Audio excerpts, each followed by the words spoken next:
la toxicologie médico-légale, la police scientifique.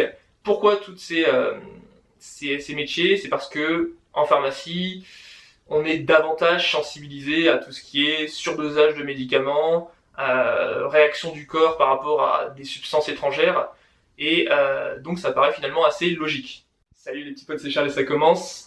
Miaou.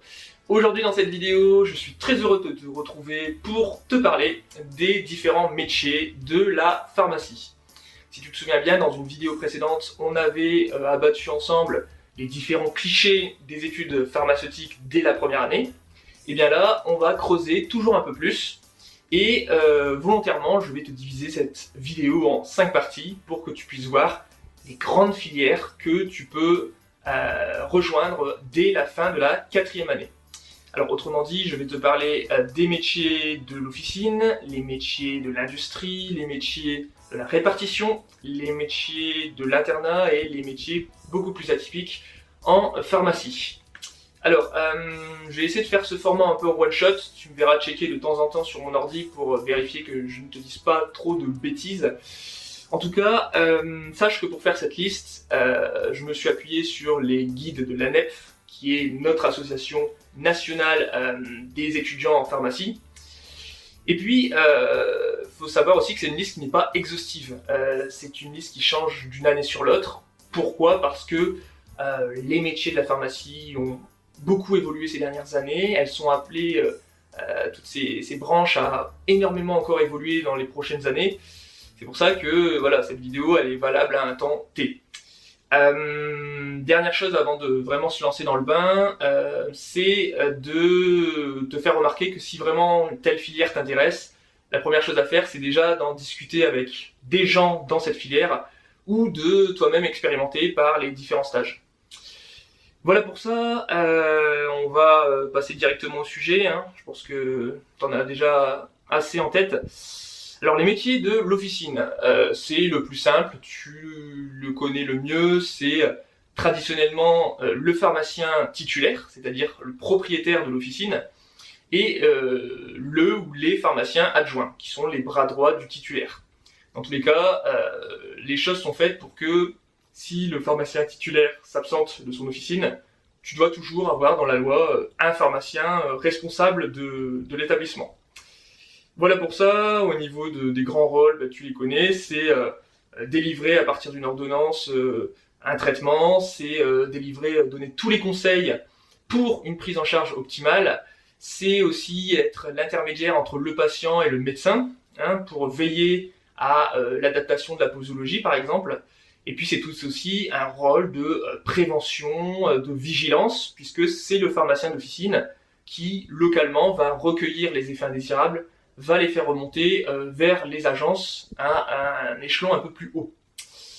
Voilà pour le pharmacien d'officine, je pense que c'est à peu près pas une grosse surprise pour toi, j'imagine. Ensuite, tu as les métiers de l'industrie. Alors ça, je t'ai dressé une petite liste. Sache que en gros, la filière industrie, c'est ce qui va te faire bosser pour un laboratoire, ce qui va te faire bosser pour une agence sanitaire nationale, ou c'est la filière qui va te donner toutes les clés pour toi-même monter ta propre start-up, pourquoi pas. Donc je t'ai dressé ma petite liste vite fait pour que tu puisses au moins voir les grandes branches. Déjà tu as tout ce qui est recherche et développement clinique, galénique.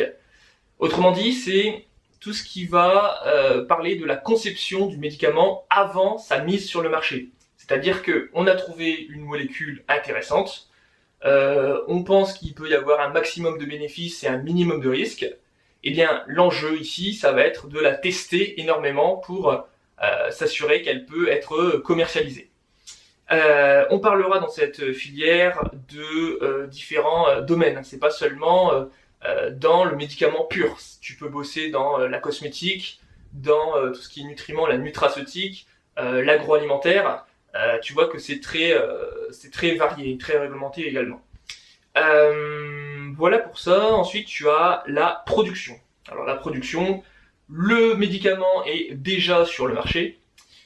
Et ce qu'il faut faire, c'est le produire pour couvrir tous les besoins. Le truc, c'est que ça va être davantage des métiers liés à la vérification. On va s'assurer que tout va bien, on va checker, et si tout est ok, c'est cool. S'il y a un problème, faut savoir réagir très rapidement. On te parlera dans cette filière de tout ce qui est contrôle analytique, assurance qualité. Voilà pour ça. Ensuite, tu as tout ce qui est marketing, études de marché, type market access, etc. Alors, ça, il faut te dire que c'est vraiment beaucoup plus axé communication. C'est ce qui est vraiment à l'intermédiaire, au sein même du laboratoire entre tous les services. C'est ce qui va aussi être en rapport, qui va connecter les différents acteurs de santé. Donc, tu entendras parler, admettons, des métiers de chef de produit, de responsable d'information pharmaceutique, de délégué hospitalier. Voilà pour ça. Et enfin, vraiment la quatrième grosse branche, je dirais que c'est être dans un service public au sein d'un organisme de santé. Alors, je t'en parlais tout à l'heure d'agence nationale. Ça peut être ici l'ANSM, Agence nationale de sécurité du médicament. Ça peut être à un échelon plus local, tout ce qui est ARS, Agence régionale de santé. Ça peut être le ministère à proprement parler, l'inspection, donc pharmacien inspecteur. La pharmacoéconomie, c'est tout ce qui est étude des budgets en santé, c'est aussi très complexe. La pharmacovigilance, comme je te le disais, tous ces effets indésirables qui ont été remontés, il faut savoir les centraliser, les analyser. L'épidémiologie, c'est tout ce qui est un peu le poste de sécurité, le poste de contrôle national. Autrement dit, on va vérifier s'il y a une flambée de cas lors d'une pandémie, admettons, comme on le vit actuellement. Eh bien, c'est tout ce qui est l'épidémiologie. Tu verras que c'est aussi, la pharmacie est aussi reliée à tout ce qui est statistique, forcément, parce que il n'y a jamais rien de sûr. Il faut aussi savoir faire des anticipations, savoir faire des prévisions, d'où ces différents métiers très spécifiques. Enfin, tu as les affaires réglementaires. Alors, ça paraît assez logique finalement, parce que quand tu vas sortir un médicament, alors déjà tu as toute la période qui est très longue de fabrication, de production, trouver la bonne molécule, etc. Mais tu as aussi cette période de dossier. Et le dossier, c'est très long, ça peut durer 1 an, tu vois. Donc voilà, après c'est nécessaire parce que tu te doutes bien que commercialiser un médicament, c'est pas comme si tu commercialisais une voiture. Voilà pour cela. Donc enfin, on va aborder en troisièmement les métiers de la répartition. La répartition, donc c'est moins connu par les étudiants parce que c'est vraiment, si tu prends un camembert, c'est peut-être la part la moins occupée. C'est tout ce qui touche les grossistes répartiteurs. Une officine, quand elle se fournit en médicaments, elle va pas s'amuser à chaque fois, dès qu'il lui manque une boîte, d'aller demander à tel laboratoire. Elle va se fournir directement dans un gros entrepôt qui a d'immenses stocks de médicaments, qu'on appelle les grossistes. Le truc, en fait, c'est que tu vas entendre dans cette branche parler des métiers de pharmacien grossiste répartiteur, chargé de la qualité de l'établissement, chargé de clientèle, chargé des achats. Tout ça, ce sont ces pharmaciens qui veillent au bon déroulement du circuit du médicament, en fait. Voilà pour ça. Maintenant, on va parler des métiers de l'internat. Les métiers d'internat, c'est ce qui est dans le plus long cursus de pharmacie. Pour les autres métiers dont je viens te parler, c'est Bac+6 minimum, donc c'est 6 années d'études, en tenant compte admettons que tu n'as pas redoublé ni la PACES ni les autres années. Donc voilà, 6 ans minimum pour les autres métiers. Ici, ça peut monter jusqu'à minimum Bac+9. Ça peut aussi monter à Bac+12 si tu décides de devenir enseignant-chercheur dans la fonction publique, mais c'est parce qu'il y a encore des autres concours au-dessus. En tout cas, ce qu'il faut retenir, c'est que l'internat, c'est, on va dire, la branche encore la plus théorique en pharmacie.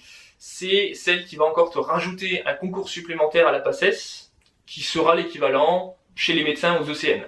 C'est-à-dire qu'on va avoir un concours national en pharmacie, qui va décider si tu peux ou pas intégrer la fonction publique.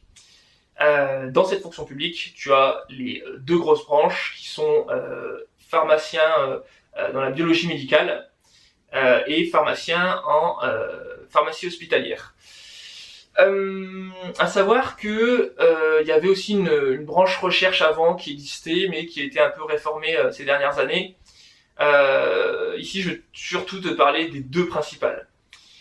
La biologie médicale, ça consiste en diagnostiquer, on va dire, analyser un échantillon qui a été prélevé à l'hôpital pour savoir si tel patient a telle pathologie. C'est des techniques de laboratoire qu'on apprend dès la 2e année en pharmacie et ça mène à des métiers comme praticien hospitalo-universitaire, enseignant-chercheur, directeur de laboratoire d'analyse biomédicale. Donc ça, c'est l'équivalent mais en ville, hein, pas à l'hôpital. La toxicologie médico-légale, la police scientifique. Pourquoi toutes ces métiers? C'est parce que en pharmacie, on est davantage sensibilisé à tout ce qui est surdosage de médicaments, réaction du corps par rapport à des substances étrangères, et donc ça paraît finalement assez logique. Ensuite, dans tout ce qui est pharmacie hospitalière, eh bien ça c'est l'équivalent de l'officine, mais à l'hôpital. C'est-à-dire que à l'officine, on va te délivrer au patient qui est directement au comptoir la boîte. À l'hôpital, tu te doutes que le patient est alité, c'est pas lui qui va aller se balader dans l'hôpital pour chercher sa gélule, c'est toi qui vas délivrer à la gélule près, et c'est encore plus de vérification. On te parlera de traçabilité du médicament. Tout ça pour te dire aussi que la pharmacie hospitalière, c'est pas forcément à l'hôpital à proprement parler, ça peut aussi être exercé en maison de retraite publique ou privée. Voilà, bon, moi je pense que ça te donne à peu près une bonne idée. Maintenant, je vais parler rapidement des métiers atypiques qui m'avaient le plus marqué en pharmacie. Quand tu vas à un forum d'orientation en pharmacie, t'as pas forcément que des pharmaciens. Moi, je sais que il y avait eu un stand avec les sapeurs-pompiers. Pourquoi? Parce que tu peux devenir, si tu veux, pharmacien militaire ou pharmacien sapeur-pompier. Tu peux être pharmacien humanitaire à l'international, tu peux être pharmacien conseil, assurance maladie, tu peux être pharmacien inspecteur dans la santé publique, et j'en passe. Il y a vraiment beaucoup de métiers différents. C'est un peu toi qui crée ton propre métier finalement. Voilà pour toutes ces différentes branches, différents métiers. C'est tout ce dont tu peux prétendre après avoir eu ton doctorat en pharmacie. Et si tu as aimé la vidéo, si tu as appris des choses, si tu as envie de partager à un ami qui se cherche encore niveau orientation, n'hésite pas. Quant à nous, on se retrouve très bientôt dans une prochaine vidéo santé.